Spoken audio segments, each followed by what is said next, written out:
Here's what's interesting, because your last few interviews, you're talking about the school that you've been building in Ghana. Yeah. But recently, I read that Ghana robbed you for $1 million. Actually, 1.2 million. 1.2 million. Well, I mean, robbery. I was probably obsessed. So I probably made it a little bit more harsh than what it was. So when I built this school, you know, I've been going home for the past since I read that Ghana robbed you for $1 million. Past 20 years, I've been going home. You know, I go home and one thing I noticed a lot of the kids in the, you know, in the cities or even in the villages, they're all hanging around during school hours. And I never understood that because, you know, from the time I came to America, kids had to go to school because school was free. And I never understood why kids were like roaming around during school hours. And I found out why, like, you know, they couldn't afford school. And there are some public schools, which is called government schools. Mm-hmm. But even with those, you still have to buy uniform. You have to buy books. You have to buy this and that. You know, and those schools fills up pretty fast with like 40, 50 kids in the class, and they can't get, no more can go in. If you don't get in time, then you ass out.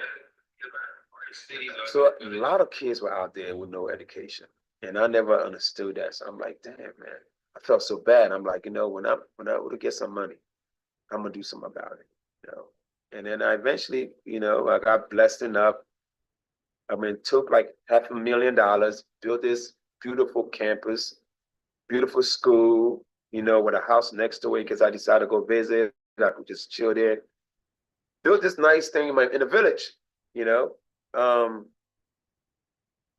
I was like, let me get these kids a free education. You know, a lot of times things sound like a great idea. To after a couple of years, I'm like, oh, this shit getting expensive. Because it's not like, this is not like, you know, it's not self-sufficient where it just makes money to support. There's no money. Yeah. So meaning like, I'm taking on responsibility. Money into it, I have to keep doing this every time, like out of my pocket to the life. But I can't just have the kids in 1 year, like, sorry guys, I can't afford this anymore. You know, y'all go figure it out. Yeah, I mean, even Oprah had problems with her school in Africa. For real? Yeah. Okay. So I said to myself, how can I sustain this for its lifetime? Every time, you know? And at that time, one thing about Ghana and a lot of African countries, you know, a lot of people don't have money. So if you have money, you can make money. You know, whether it's through the banks and other things, you know, you make money through the bank. You know? And I know, like in the States, like I have a few. I'm not a big gambler. You know, I'm not big on stocks. I don't like shit going up and down. You know, that's how you can get rich. You also get broke that way. I'm big on stocks. Let me tell you. Oh, so yeah, you doing well? Most of my fortune is from stocks. Yeah, for real. Okay. Yeah, easy. You know, and like me, I always been scared. You know, even my financial advisors here, you know, I have about like 25% of my money in stocks, and it's driving me crazy. But they say don't look at it. I look at my shit every day. Yeah, me too. I look at it every day because you know, at the end of the day, I'll be honest with you, I don't trust those financial advisors. I don't. I mean, I'll hang out with you afterwards. We'll have a long talk. I'll put you up on game, and I'll show you the books that I read and how you do it all yourself. Got you. And I'll tell you, I'll be open with what I do. Yeah. But back to my school. So I said to myself, how can I sustain this for life? So at that time, you know, they had Eurobonds, right? So Eurobonds, pretty much, the money would stay in the currency that you put it in, whether it's euro, dollars, pounds, whatever you put it in, it would be in that currency, right? And the Eurobonds was paying, if I'm not mistaken, at least 9% interest rate, which is unheard of. Mm-hmm. You know, because I have bonds here in the States, and they're like 4.5%, 5%. You know, I'm like, oh, this is almost twice the amount.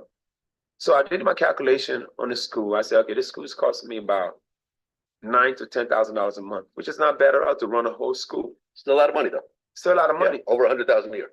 Yeah. So I said, okay, 9 to 10 after taxes. Yeah, all that stuff. Yeah, I get it. I said, every month the schools cost me $9,000 to $10,000 a month. How much would I need to put in bonds? So that way I'm having this money come in. And I said, okay, $1 million. In fact, I ended up doing $1.2 because when I wired the money, I thought I only wired 750,000, but I already had wired $1 million. And I remember doing another $250,000 more. Because what I did like because these bonds pays every 6 months. So I made like, you know, 5 different ones. So that way they pay different times. That way I always make sure money was there. You know, so I'm like, okay, 1.2. So I end up sending 1.2 instead of $1 million. And my financial advisors, when I was sending this money, they said, Mike, you sure you want to do this? When you're wiring money overseas, they always want to make, there's certain countries that they have a list of where terrorist countries, where they will not advise you to send money or they won't allow you to. Regardless if it's your money, there's certain countries on the list where you cannot send money to because it's on a terrorist. They will make sure you're not supporting terrorism. Mm-hmm. Ghana, on the other hand, is probably one of the most peaceful places you could be. Ghana has never had no civil war. Ghanaians are very peaceful. We are loving people. We are, what's the worst crime that happened to you in Ghana? Somebody snatched your phone? There's no crime in Ghana. Ghana is probably in the top 3 safest countries in the world. If you Google it, I'm very sure. I've never Googled that, but I'm sure if you Google Ghana, it's in the top 3 safest country on earth. Now, when you're doing bonds, bonds, of course, are government related. So I did my research and there's never had an issue with bonds. And even in the world, bonds don't go bad unless it's a civil war. Right. Something bad gotta happen. And Ghana's never had no smoke, no issue. So I built the school. I said, okay, let me send this money. It's gonna bring me, $10,000 a month. School be paid for. I invested $1.2 million in my country. And I'm like, okay, this is the land where I came from. This place made me who I am. What's wrong with giving them, well, if you add the school money, almost $2 million because I built the school. I said, what's wrong with me giving back to where I came from? It's only right. Right. If I was an African, I would not be who I am today. Right. But the investment funds were actually seized by Ghana. But it wasn't seized. So, well, it felt like it was seized for. So this is what happened. So we put the money up. I probably it made one payment. Payment stopped. And, and this is right around COVID time. Right around COVID. Payment stopped. We don't know what's going on. And mind you, I also had some treasury bills, but the treasury bills were in Ghana money. Now those are a little different. Anything in the Ghana currency was fine, was safe because they could just print some fucking money. Yeah. The reason why I didn't choose to do that amount of money in the Ghana currency was because their money goes up and down. Right. The euro is much more stable. The euro is, the dollar. Similar to the dollar. Exactly. Right. They're stable. So, in fact, when I did the Eurobonds, a dollar was 6 cedis. Cedis is the name of Ghana's money. Mm-hmm. A dollar was 6 cedis. Right now, a dollar is 15 cedis. So even the treasury that I opened up that it matured 3 years later, I lost. Mm-hmm. So because of that, a lot of people were enticed by this Eurobonds because your money stays in the dollar currency. They stopped making payments, and I'm like, okay, what's going on? I spoke to the lady at the bank. She said, they're having a little issue. The government, in debt. They borrowed money from China, COVID, bunch of excuses, which is excuses to me. They use your money to pay back the Chinese debt. Yeah, they use my money to pay China. That's crazy, unheard of. Yeah, and that's just me. I have a bigger voice. But it's probably hundreds of thousands of other people that invested their money. Yeah. And then, so I said, okay. But then I spoke to one guy that worked for that particular regime. And I apologize for blaming my problem on Ghana. Ghana is not the problem. It's usually it's people that are in office are the problem. So the particular Ministry of Finance from the NPP regime. We have Democrat here and Republican. Here in Ghana, they have the big ones are NPP and NDC. Mm-hmm. So at that particular time, NPP was in office. So they are the one to be blamed for it, not Ghana. Ghana is a great country with great people. I apologize to my country, Ghana, for what I said, but I'm blaming it on the NPP and the Ministry of Finance and whoever, or that regime. They decided to use our money to pay whatever debt it is, and then what they said to us? They said, thank you for helping us save the country. Involuntarily, motherfucker. I didn't volunteer my money for this shit. So we didn't have nothing for now. It's going on 2 years, no payment. So now I'm how am I gonna go find new money to pay for the school? You know, and now I'm funding out of my pocket. Now my money is on hold. And you know, so I spoke to the bank lady, she said, Mike, they're gonna figure this out, you know, just a little issue, but everything should be okay. I said, okay, cool. 2 years later. 2 years later, then I hit up one of my guys that worked for that regime. I said, yo, man, what's up with your government? You know, he's like, Mike, I'll get you your money back, but I'm gonna need 10%. Right? And trust me, I wish I would have did that. Because a lot of times those guys have the power to do that. Because you still haven't got your money back. I don't know. Still don't have it back. I don't have it back. So I wish I would have did that. But I spoke to the lady at the bank manager. I said, listen, I got a guy that works, you know, he said he get my money back, but he wants 10%. He said, Mike, if you don't need this money right away, don't lose $100,000 or $120,000. You know, just wait. They're gonna figure this out very soon. I said, okay. I took her word for it. I said, all right, man. I said, forget it, you know. Then I spoke to a bigger guy.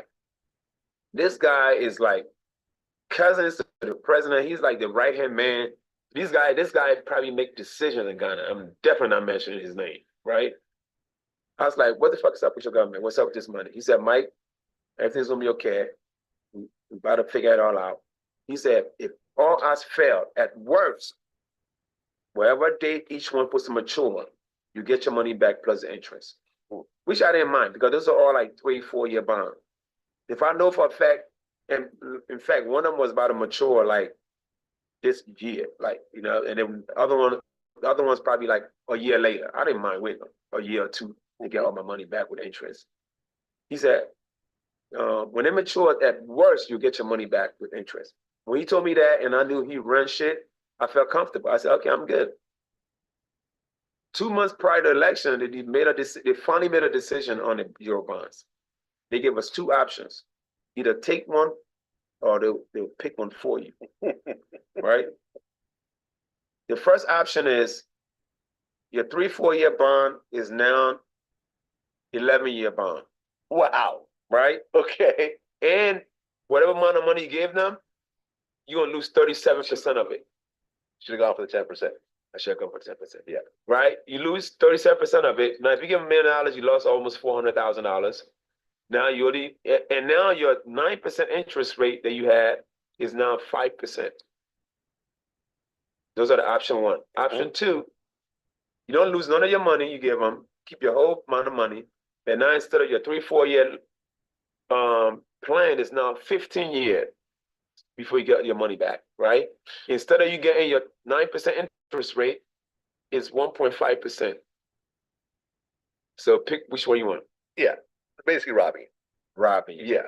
So when that happened, I went on Twitter and I lit them motherfuckers up. You know, and I became a hero because I had a voice. A lot of time people are afraid to speak. You know, and my thing, if I was just some businessman just trying to make money and I took a L, you know, it wouldn't bother as much. But I mean, this money was to pay for a free school, and I'm doing the government's job. I'm building a free education, using my money to fund this out of my pocket with no help. And this is what you do. I went in hard. I went in and what I did probably helped them lose because that regime lost. Right. But you still don't have your money back, so. Still don't have my money back.